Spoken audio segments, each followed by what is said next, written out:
એક જમાનો હતો જાણે આવી ક્રિંજ સિક્વલ નથી બનતી અને સારી મૂવીઝ જોવા મળતી હતી. 2006માં હેરાફેરી પછી પ્રિયદર્શને એની સિક્વલ બનાવી ફિર હેરાફેરી.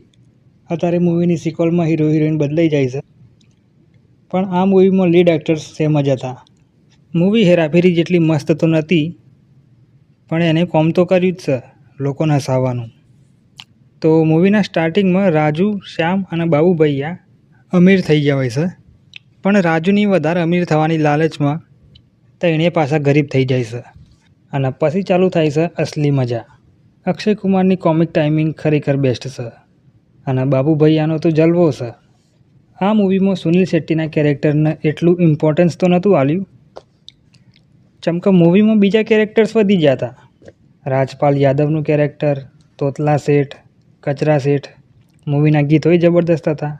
ગણીને 4 ગીતો હતા, એમાંથી લાસ્ટ ગીત તો બધાનું ફેવરેટ હશે. મૂવીનો સ્ટ્રોંગ પોઈન્ટ છે એની કોમેડી, સર્કસવાળી કોમેડી, તોતલા શેઠવાળો કોમેડી આર્ક, રાજપાલ યાદવની કોમેડી. પ્રિયદર્શન હવે એની પાસે ત્રીજી સિક્વલ બનાવે છે હેરાફેરી 3. એ તો લાગે છે બનશે કે નહીં. મૂવીનું જ્યારે એનાઉન્સમેન્ટ કર્યું હતું ત્યારે એમાં જોન અબ્રાહમ, અભિષેક બચ્ચન અને નાના પાટેકર હતા. પછી ખબરો આવી કે અક્ષય કુમાર, સુનિલ શેટ્ટી અને પરેશ રાવલ પાછા આવવાના છે.